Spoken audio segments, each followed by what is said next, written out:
Glad to see you. It's been a very busy week, of course, with the convention and COVID and all the things that are happening. But we are going to have a calm interview because we have John Ahlbum, A-H-L-B-U-M. People always ask me how you spell that.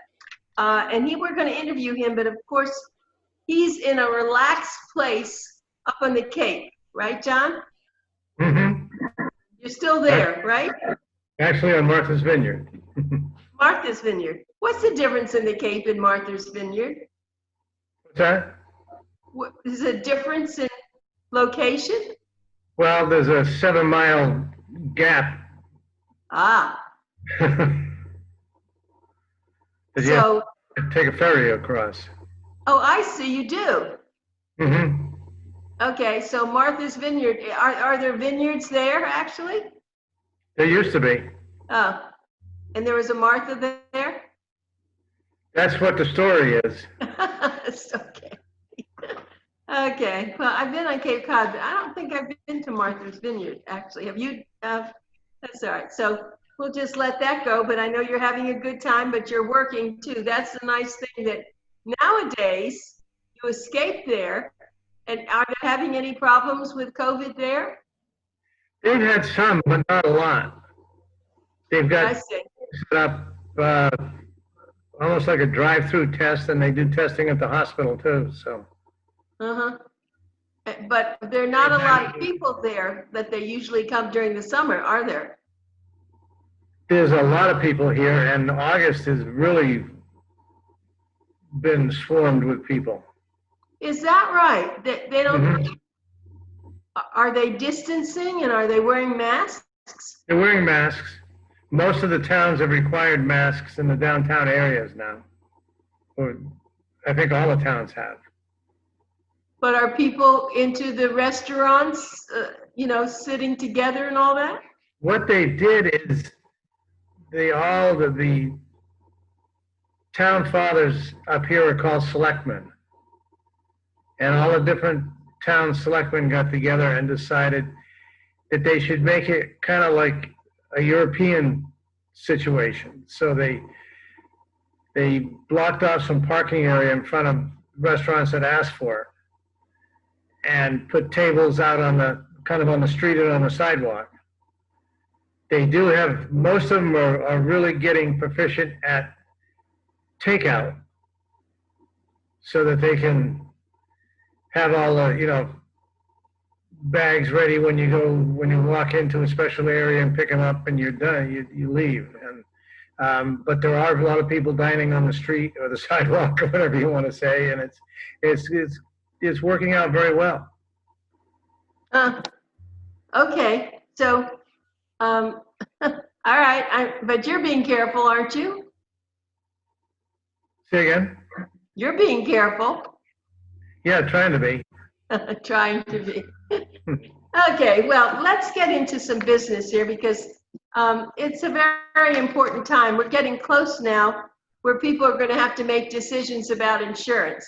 Right. And I hope that they're not going to wait till after the election. They have to do something, start to think about it now. So I do have the first question. Of course, John Ahlbum is the founder of the Ahlbum Insurance Company, and I've known him for many years. I have my insurance with the Ahlbum. Well, it's actually United American. That's the company he represents. John, when people say, what age is a senior? I always tell them, it was 65. Of course, now so many senior discounts start when people are 50, but what really is the age for a senior? To start, unless they're disabled, starting Medicare is 65. But it's getting to the point now where more people are staying with their employer group till 68 or 70 or whenever they actually, physically retire. And then because they had credible coverage, they're allowed to just get Part B with no penalties or anything. But otherwise, people should enroll in Medicare at age 65. But now they can also get Social Security when they're 62, can't they? In Social Security, but not in Medicare. Right. See, there's confusion there also. I wonder why they did that. What was the difference there? I don't know, and people that sign up at 62 are hurting themselves from what I'm told, so. Of course, the best thing, if you can hold out till you're 70, you get, I think, the most Yes. benefits, don't you? Yes, exactly. Someone who is 65 now, they can get Medicare, but let's say they want to get Medicare, but who gets Medicaid? Medicaid is based on income or lack of income. Medicaid is basically, if somebody qualifies for welfare, then Medicaid is the medical care for somebody who qualifies for welfare. I see. But when people call you, and let me give everybody that number because it's very important. If you are interested, you need to make this call, and it's 954-970-4760. And that's the website is ahlbumgroup.com, AHLBUM group.com. Okay, so people will call you with questions. I'm sure you get a lot of calls, and of course, consultation is free. You answer all the questions, and even though you're there in Martha's Vineyard, you can answer questions, or your team that's here in Florida, of course, will help. So what are some of the questions, John, that people need to know or they want to know? I think the most often asked question is, when can I sign up? When should I sign up? I'm going to retire at 65. When should I actually sign up? And by doing that, they can sign up 3 months before their 65th birthday. And it becomes effective on the first day of that month that they turn 65. If they decide to stay, as I said, if they decide to stay with their employer plan for a year or 2 or 3 or whatever, that gives them incredible coverage. So when they retire, there's a form they fill out, and it's signed by the employer, and it just shows that they had the coverage, and then they get Part B right away there. But they should sign up and get Part A, which is the hospital coverage and basic Medicare, at 65. Well, you bring up a very good point. Let's say that they do have health insurance with their employer, but it's not as good as yours, which is so great, you know, the United American. Could they sign up and still take the insurance from their employer? Or there's no need to do that? You can't have both. And if their employer, if they're on an employee plan and they have Medicare, Medicare is secondary to the employee plan. But, and there are cases now where employers are agreeing that they get better coverage with Medicare and are giving them an allowance while they continue to work instead of being on the employer group plan. Most of the group plans are now designed to kind of not work with people over 65. Really? Mm-hmm. So this is excellent information. So let's say someone just turned 65, but they don't want to stop working. But I suppose the insurance that they get, all right, let's say they don't have insurance, then they can get on. It doesn't matter to the employer, right? They're more power to. If they don't have insurance, they can go right on to Medicare as soon as they're turned 65. Okay, so that's very important. And when they do that, that's the Part A, which covers them for hospitals. So if they don't have insurance now, well, let's back up. Let's say they're 64. They don't have insurance. They're not covered, but they're working. So they're really nothing for them. You can't do anything with them, but there are other things they should have gotten themselves, right? Right. There are short-term plans and some plans for people under 65 who are, pre-Medicare that are available. And then as soon as they're 65, then Medicare takes over. Okay. See, it's very simple for you, but it's very confusing for people, isn't it? We sit down with them or on the phone or on a virtual meeting like this and go through it and explain it to them. And we send them information from Medicare that we have that explains a little bit better for them too. So. Okay, so now that's one call. Let's say the calls come in and they say, like you see on television, they say, well, if you do this insurance, you get everything. You get dental, you get this, you get that. But it's an HMO. Why don't you explain then what are their questions or what do you say? Okay, I've never liked the Advantage plans, the HMOs or the PPOs, for multiple reasons. One probably the biggest is there's networks and you can't go to every doctor. And if there's a doctor or a facility that you need to go to, if they're not a network, you can't go. And if you don't, and even if they are sometimes in a network, you need a referral. And if you can't get the referral, you can't go.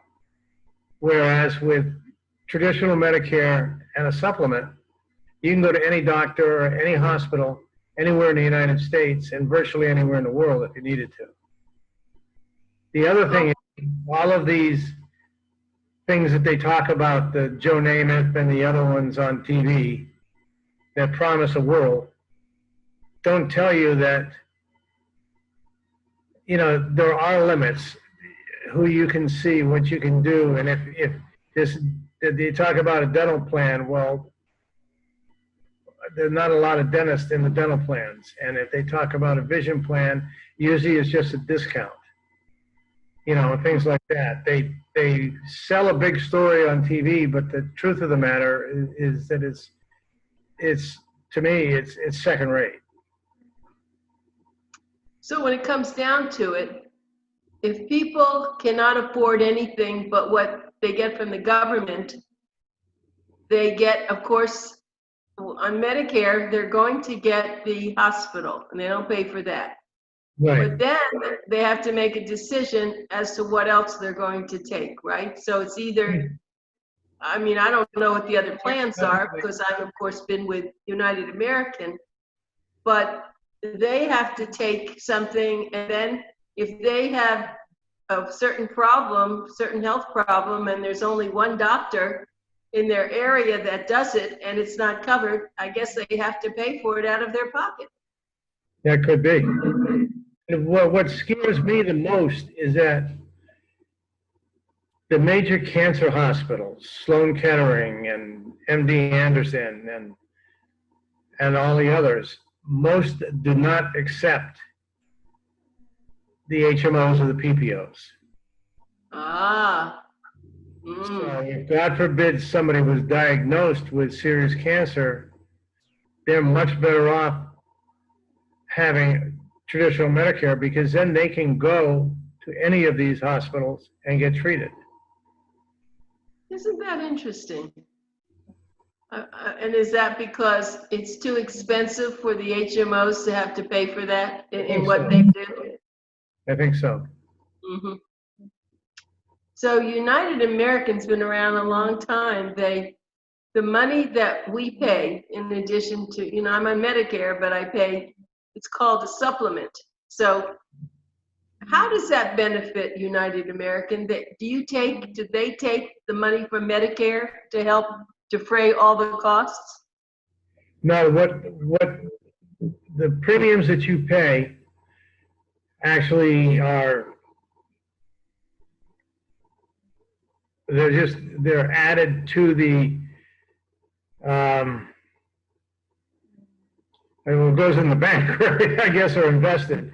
But then as claims come in, that is used to pay the part of the claim that the insurance company is responsible for.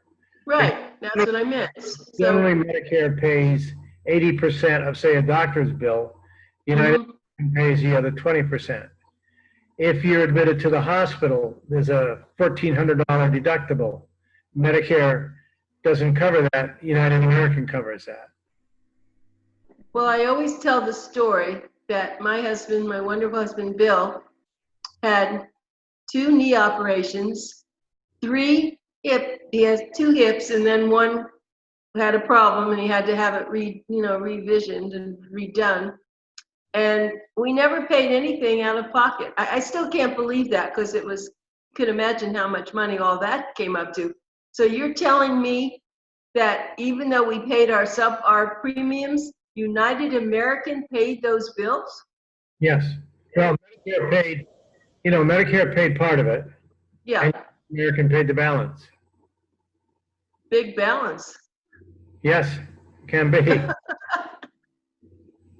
And when things like that happen, do they ever cancel people's policies? No. The greatest part about that's one of the things I really like about United American is they issue a policy. They're not issuing a contract, it's a policy. And then in the policy, it reads that it is renewable, guaranteed renewable for life, with the only stipulation being that claims are paid. That premiums are paid, on time. So as long as a premium is paid, they can't cancel you for claims for anything. So Well, go ahead. there are companies out there that issue a contract that specify in them that the policy is good for a year and can be renewed at the option of the insurance company. Ah. But with United American, they've since day one have guaranteed renewability forever. I've got people who have been with me for over 20 years. Well, I think I have, haven't I? Close, I think. Yeah, well, I think so. And then, well, the other question about this is, and people will always say, yeah, but they can just boost, increase your payments. You know that with all these years, I think I only had it once, just recently, once of all these years and all this stuff. Right. Well, it wasn't very much. It wasn't very much. It was, maybe like $30 a month or something, but it wasn't.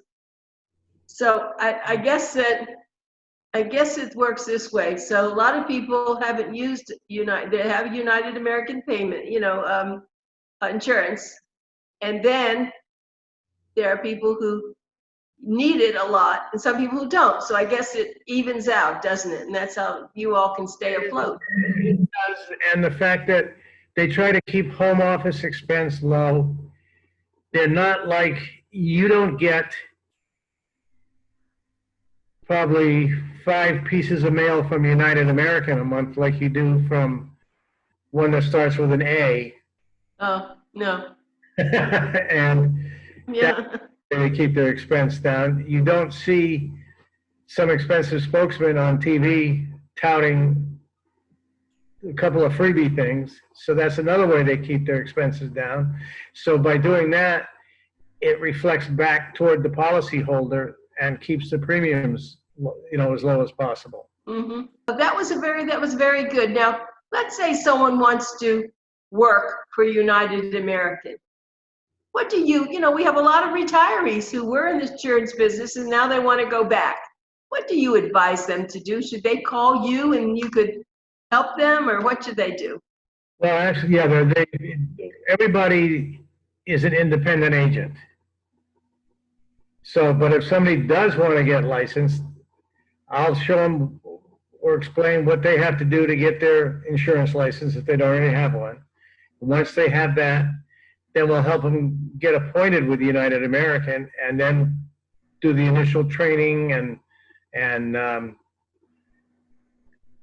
take them on a couple of appointments with us so they can see how one of the active agents works. and then we turn around and stay with them until we feel that they're able to do it by themselves. I see, but then do they become part of your network? Yes. 2 minutes. Fabulous. Okay. I think that people should consider that. You know, we hear more and more about them, about people who are retired, 65, 75, and they even if they weren't in insurance, they want to get in it, and I think it's good to be active. So let me give well, go ahead. People are being healthier, Yeah. you know, and they get bored. Right. Yeah. We have 2 minutes left. Okay, thank you. Let me give a phone number again if you want to speak with John Ahlbum. It's 954-970-4760. You want to get them on the internet, it's Ahlbum, AHLBUM group.com, Ahlbum Group. Well, I would suggest if any of you, can you guarantee if they do this, they'll have that nice white head of hair like yours? No, I can't guarantee that. See, that's a winner. I mean, that's really something. Did your mother, who'd you have hair like that? Your mother or your father? My grandmother, I think. Oh, right. It usually comes from the women. Yeah, it's a great head of hair. Hopefully one of your sons, so hopefully your son has it. Even when he gets old enough. Anyway, John, as always, it's such a pleasure to talk to you. I'm sorry we had a little bit of technical problems. I know who you are. I've seen you, and I did see you there at the very beginning, but thank you and enjoy Martha's Vineyard. Say hello to Martha for me and have some, just be careful that you're mixing all that lively fun and music. So when do you actually return to Florida? Toward the end of September. Just in time for the hurricanes, right? Yeah. Okay, well, it's great talking with you, and take care of yourself. Even though you're not seeing me, it's great seeing you, Anita. Yeah, okay, thank you. And we're working on our September issue. I hope you enjoyed the one last month, the covers and everything. Did you see the iguanas? They're going wild around here. Yeah, it was great. It was really great. Yeah, well, we have a great cover coming up now, and as usual in September. But thank you, John. We'll talk to you again. Thank you. Okay, bye. Bye-bye. Bye-bye, Dan.